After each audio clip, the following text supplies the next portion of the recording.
और अब लैंडफॉल हो चुका है, यानी तूफान टकरा चुका है तट से। और इस वक्त जो पीक जहां पर इफेक्ट हुआ है, जहां पर जखाऊ पोर्ट जहां पर वो टकराया है, वहां बताया जा रहा है कि 135-140 किलोमीटर प्रति घंटे की रफ्तार से हवाएं चल रही हैं। लेकिन जो बहुत इंपॉर्टेंट बात अभी निर्णय ने आपको बताई कि ये जो तेज हवाओं का सिलसिला है, ये अगले कम से कम 2.5-3 घंटे तक ऐसे ही चलेगा। आप अंदाजा लगाइए, आपके शहर में आप जहां रहते हैं वहां थोड़ी देर के लिए भी अगर तेज हवा चलती है तो सब अस्त व्यस्त हो जाता है। इतनी तेज, ये देखिए जैसे एक शेड बना हुआ है, वो इस हवा में कैसे उड़ता जा रहा है।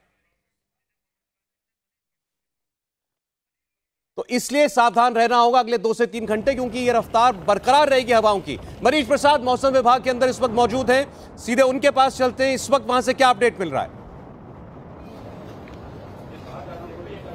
सौरभ, औपचारिक तौर पर ही कहा गया है कि अब से 4 से 5 घंटे थी इसी तरीके से तेज रफ्तार के साथ जो हवाएं हैं वो चलेंगी, और इसीलिए जो डायरेक्टर जनरल हैं खुद इसको मॉनिटर कर रहे हैं। हम आपको ये भी बता दें कि करीबन 6 बजे के लगभग का वो टाइम था जब सबसे पहले जो ये साइक्लोन है ये सीधा जो जखाऊ का इलाका है, कच्छ का एरिया है, वहां पर इफेक्ट के साथ ये टकराया, और टकराने के बाद जो आए उसका है यानी 4 से 5 घंटे के भीतर ये जो उसका मेन न्यूक्लियस है वो उससे टकराएगा, और टकराने के साथ साथ वहां पर और तेजी के साथ हवाएं चलेंगी और तेज बारिश होगी, और यही संभावनाएं इनके द्वारा जताई गई होती, और इसीलिए तेज गति से जो इस समय हवाएं हैं वो चल रही हैं। यहाँ पर सैटेलाइट इमेजेस हैं और इसमें इसरो की मदद ली जा रही है। जो कलरफुल इमेजेस हैं वो आपको यहाँ पे दिखाई दे रही होंगी।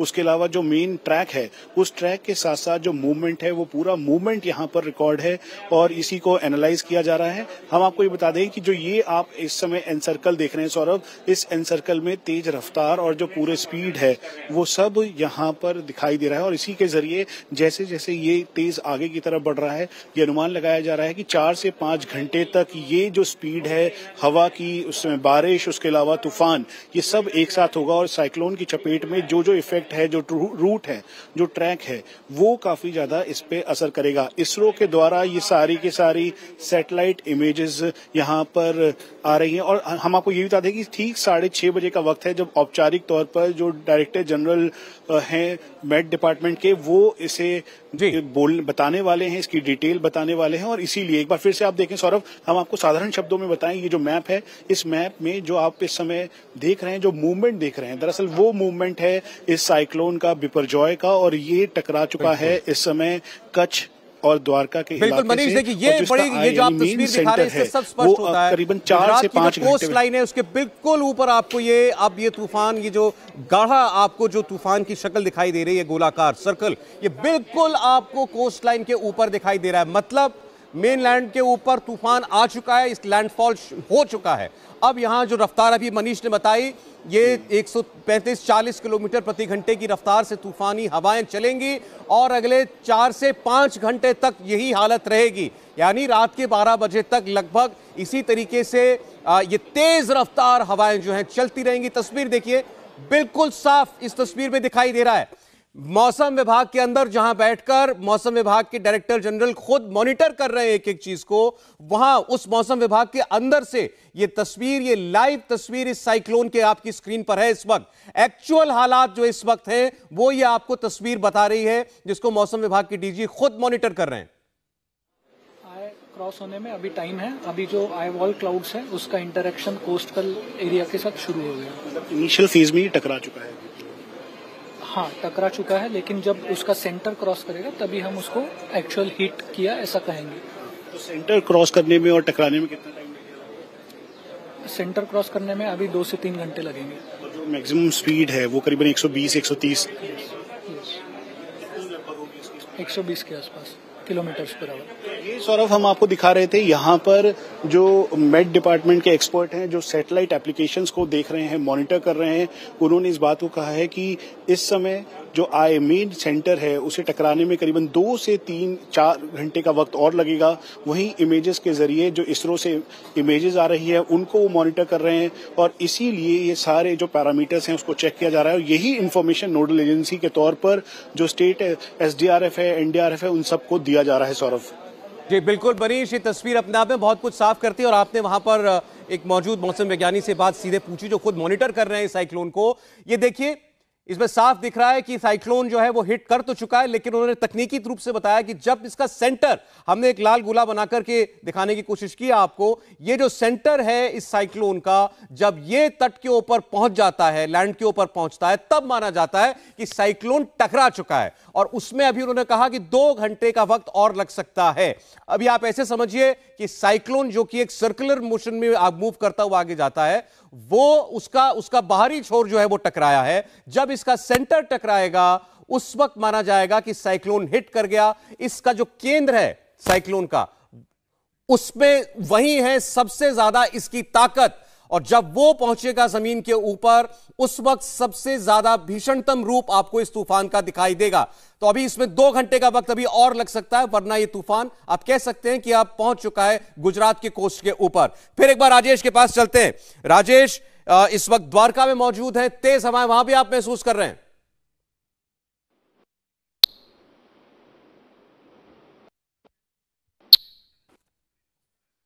दिनेश मौर्य के पास चलते हैं। इस कच्छ में इस वक्त क्या हालात हैं वो आपको बताते हैं। यूं तो पूरे गुजरात के तट पर इस वक्त आपको ऐसी तेज हवाएं वो महसूस हो रही होंगी। जी दिनेश, जरा तस्वीरें दिखाइए।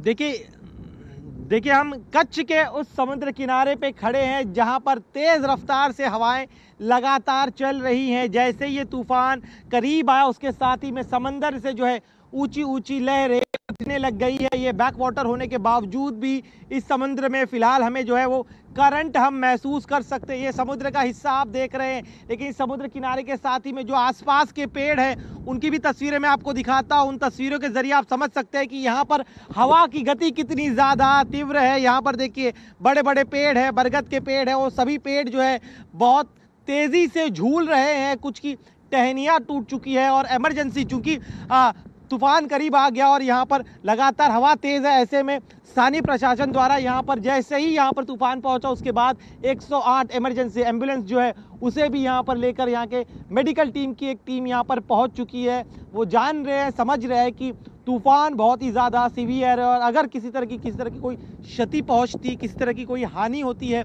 तो उन्हें तुरंत मेडिकल टीम जो असिस्टेंस है वो दिया जा सके। सामने आप देखिए किस तरह से ये जो बड़े बड़े पेड़ है वो जितनी तेज़ी से हिल रहे हैं, उनकी टहनियाँ जो है वो टूटने की कगार पे पहुंची है। ये बताने के लिए काफ़ी है कि हवा की गति बहुत ज़्यादा है, 120 किलोमीटर प्रति घंटा की रफ्तार से भी ज़्यादा यहाँ पर हवा जो है वो तेज़ बह रही है। ऊपर देखिए सामने महादेव भगवान का मंदिर के ऊपर जो भगवा ध्वज है वो देखिए किस तरह से लहरा रहा है। आमतौर पे यहाँ पर इतनी हवा कभी नहीं होती, लेकिन जिस तरह से तेज़ गति से तो ये तूफान यहाँ पर आया है और जितनी तेज़ रफ्तार से हवा यहाँ पर बह रही है उसी का ये असर है कि यहाँ पर जो है खड़े रहना भी बहुत ज़्यादा मुश्किल हो रहा है। हवा की गति जो है हर गुजरते सेकंड्स के साथ अगर मैं कहूँ तो बहुत बढ़ रही है, तो ये गलत नहीं होगा क्योंकि सुबह से हम यहाँ पर है। जितनी गति सुबह के वक्त थी उसकी कई गुना गति जो है इस समय यहाँ पर जो है हवा की बढ़ चुकी है। और सबसे अहम, समुद्र जो है वो बैक वाटर में करंट जो है अब पूरी तरह से विजिबल है। इसके पहले भी जो था समुद्र शांत था, लेकिन अब जो है पानी का जलस्तर है वो धीरे धीरे बढ़ रहा है। पानी जो है वो धीरे धीरे किनारों तक पहुंच रहा है। करंट आप महसूस करिए, देखिए बैक वाटर पे आमतौर पे कभी भी इतना ज़्यादा करंट देखा नहीं जाता, लेकिन यहाँ से लहरें उठ रही है और यही बता रही है। और जो तेज़ हवाएं चल रही है तो उसका भी असर जो है इन लहरों पर हो रहा है। समुद्र का जो शोर है वह यह बताने के लिए काफ़ी है कि इस तूफान का जो आगमन है वो हो चुका है। और इसके साथ ही में जो है जिस चीज़ की आशंका जताई जा रही थी कि जब भी ये यहाँ पर आएगा, पहुँचेगा, तब बड़ा नुकसान कर सकता है। तो जो पेड़ है यहाँ पर, छोटे कच्चे मकान हैं, उन्हें ज़रूर क्षति पहुँच रही है, लेकिन अब तक राहत की बात यही है कि किसी की कोई अप्रिय घटना जो है उसकी जानकारी नहीं मिली है। जी बिल्कुल। और देखिए जब तूफान टकराता है तट से, जब शहरी इलाकों में, आबादी वाले इलाकों में दाखिल होता है तो सबसे पहले जो बिजली है वो काट दी जाती है। तो वही खबर आ रही है हमारे पास, कच्छ, मांडवी और इन तमाम इलाकों के अंदर बिजली फिलहाल काट दी गई है, ताकि क्योंकि बिजली के खंभे वगैरह गिरना एक कॉमन बात है इस तूफान के बीच, तो इसलिए कोई और नुकसान ना हो, इसलिए बिजली जो है फिलहाल काटी गई है। अब आपको फिर मांडवी लेकर चलते हैं निर्णय कपूर के पास। वो जहां उस वक्त खड़े थे, अब से थोड़ी देर पहले देख पा रहे थे हम, उनके लिए खड़ा होना मुश्किल था, इतनी तेज हवा थी। अब शायद उन्होंने अपनी जगह बदली है, लोकेशन चेंज की है। जी निर्णय। बिल्कुल सौरभ, हमें लोकेशन चेंज करनी पड़ी क्योंकि इतनी तेज हवा और साथ में रेत उड़ने लगी। आप सोचिए समुद्र की भीनी सैंड जो है वो इतनी डेंस होती है कि वो ऐसे आसानी से उड़ नहीं सकती है। वो उड़ के जब हमारे ऊपर आने लगी और ऐसा लगा जैसे कोई पथराव कर रहा है आपके ऊपर, इस तरह का उसमें प्रेशर था और हमें वहाँ से भागना पड़ा। और अगर हम नहीं भागते तो 2 मिनट बाद में पुलिस आके हमें वहाँ से हटा देती, क्योंकि हमने देखा पुलिस पेट्रोलिंग कर रही थी और हमसे कहा भी कि आप प्लीज़ यहाँ पे मत आइए। तो इस वक्त बाकायदा ये एहतियात बरती जा रही है कि कोई भी उन इलाकों के करीब भी ना जाए, क्योंकि बहुत डेंजरस हो सकता है। और जैसा कि आपने देखा उस वक्त जिस प्रकार से एकदम हवाएं तेज हुई थी, अब मैं सोचिए बैक वाटर के बिल्कुल एंड पे खड़ा हुआ हूँ, जहाँ पे ये शिप मेकिंग यार्ड है, यहाँ मैं खड़ा हुआ हूँ और यहाँ भी बहुत तेज हवाएं आ रही हैं। और सबसे बड़ी बात मैं आपको बता दूँ कि यहाँ से अगर मैं समुद्र बताऊँ आपको, करीब 5 किलोमीटर दूर होगा सौरभ, लेकिन 5 किलोमीटर दूर भी हम उसे यहाँ पे महसूस कर पा रहे हैं विंड के प्रेशर को। जहाँ हम सुबह पोर्ट पे खड़े हुए थे, वो जो साइन है वो यहाँ से करीब 5 किलोमीटर दूर है, अभी आपको दिख भी नहीं पाएगा। उससे भी ज़्यादा हाई इंटेंसिटी की हवा जो है अब हम यहाँ महसूस कर रहे हैं, बिल्कुल शहर के एंट्री पॉइंट पे हैं। और जैसा कि आप बता रहे थे, पूरे शहर की बत्ती जो है वो गुल कर दी गई है, शहर में बिजली जो है वो काट दी गई है। और अगर आप यहाँ से देखेंगे, मैं आपको यहाँ अगर एक छोटा सा दृश्य यहाँ कैमरा घुमा करके दिखाऊं तो देखिए पेड़ किस तरह से हिल रहे हैं। और ये आप देख पाएंगे कि इंटेंसिटी जब है शहर में, जब इस तरह से हवा चलेगी तो जाहिर सी बात है कि होर्डिंग्स जो हैं और जो बिजली के खंभे हैं उन पर क्या असर होगा इसका। इसीलिए लोगों से बार बार ये कहा जा रहा है कि वो अपने घरों में रहें, अपने घरों में सुरक्षित रहें, बाहर ना निकलें। कोई कौतूहल नहीं उन्हें होना चाहिए देखने का कि बाहर हो क्या रहा है, क्योंकि मैं आपको बता दूं कि वो उनके लिए घातक साबित हो सकता है। हम भी जब रिपोर्टिंग करते हैं उसमें भी साथ में काफ़ी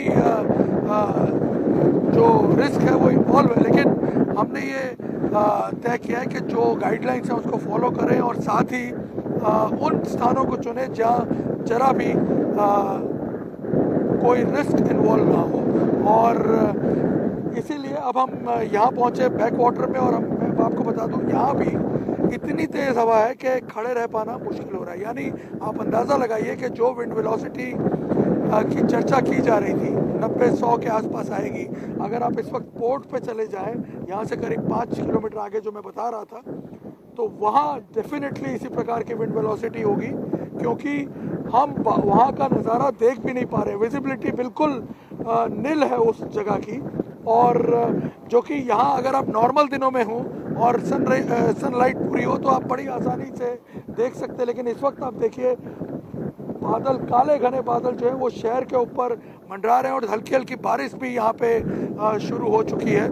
और अचानक हमने देखा है कि इस साइक्लोनिक विंड के साथ वो बारिश जो है वो अपने आप तेज़ हो जाती है। और ये जो फिनोमिना है ये हम आज देख रहे हैं सुबह से चल रहा है, और अब इसकी इंटेंसिटी जो है वो बढ़ गई है। और मैं आपको बता दूं जो तस्वीरें सामने आई हैं, मनीष इस वक्त मौसम विभाग के दफ्तर में भी मौजूद है, तो वो ज़्यादा बेहतर तरीके से कंफर्म कर पाएंगे। हमें ये बताया गया है कि इस तरह की हवाएं जो हैं ये अगले 24 घंटे तक 25 नॉट से लेकर के 35 नॉट के बीच में, यानी करीब करीब 50 किलोमीटर की रफ्तार से लेकर के 70 किलोमीटर की रफ्तार के बीच में तूफान टल जाने के बाद भी चलती रहेंगी। जब लैंडफॉल का फिनोमिना ख़त्म हो जाएगा उसके बाद भी हवाओं की इंटेंसिटी जो है वो अगले 24 घंटों तक कम नहीं होगी। तो आप अंदाज़ा लगाइए कि इसका इम्पैक्ट कितना ज़बरदस्त है। और इसीलिए लोगों से ये कहा गया है कि 17 तारीख तक वो कोई भी काम ना करें। आप सोचिए इन सारे इलाकों में सब स्कूल्स बंद करवा दिए गए हैं, व्यापारिक जो संस्थान हैं उन्हें बंद रखने के आदेश दिए गए हैं। उसकी वजह यही है कि ये जो विंड है ये इस तरह से ओपन उसमें सस्टेन कर पाना, उसको रेजिस्ट कर पाना इतना मुश्किल हो रहा है। तो जब लोग रिहायशी इलाकों में इसे फील करेंगे और उस टाइम अगर कोई चीज़ उड़ के आ जाती है या मान लीजिए कोई टूट के गिरती है कोई चीज़, तो कितना नुकसान कर सकती है उन्हें। और इसीलिए जो इतने दिनों से, पिछले करीब 5 दिनों से जो ये एक मास इवैक्यूएशन की जो प्रक्रिया चल रही थी, पूरे इन अफेक्टेड डिस्ट्रिक्ट्स में करीब 1 लाख लोगों को इवैक्यूएट किया गया और सिर्फ 45,000 से ज़्यादा सिर्फ कच्छ के 7 तालुकाओं में से इवैक्यूएट किए गए हैं लोग, क्योंकि सबसे ज़्यादा गंभीरता जो है इस चक्रवात की यहाँ कच्छ के इस कोस्टल बेल्ट में ही देखी जानी थी। और जैसा कि अनुमान लगाया जा रहा था, जखौ के पास लैंडफॉल शुरू हो गया है और आप देखिए कि ये जो एरिया है मांडवी का, ये जखौ से करीब 110 किलोमीटर दूर है और 110 किलोमीटर पैरेलल स्पेस में अभी भी आप अंदाज़ा लगाइए कि जो पोर्ट पे विंड स्पीड है वो करीब 90 किलोमीटर पर आवर की है। तो आप अंदाज़ा लगा सकते हैं कि इसका जो रेडियस था वो कितना बड़ा है, क्योंकि हमें ये बताया गया है कि इस वक्त यहाँ से करीब 40 किलोमीटर दूर आगे मुंद्रा में भी इसी प्रकार से हवाएं चल रही हैं। गांधीधाम में भी उसका इफेक्ट देखने को मिल रहा है हवाओं का, हालांकि वहाँ डैमेज होने की कोई संभावना नहीं है, लेकिन मांडवी जो कि इस कोन ऑफ अनसर्टेनिटी के आखिरी पॉइंट पे था, वहाँ सुबह से ज़रूर इसका एक असर जो है, इम्पैक्ट जिसे कहते हैं विजिबल इम्पैक्ट देखने को मिल रहा है। बस उम्मीद ये की जा रही है कि इतनी रफ्तार ना हो शहर में विंड की के तबाही मचे। हाँ, जो गांव है तटीय इलाकों में जो बसे हुए हैं, मांडवी के अंदर करीब 21 ऐसे गांव हैं जो 0 से 5 किलोमीटर के अंदर की पेरिफेरी में बसे हुए हैं, उन तमाम गांवों को खाली करवा लिया गया था। इंडिया टीवी हर वक्त हर जगह डाउनलोड करने के लिए सर्च करें India TV news Google play store या ऐप स्टोर पर।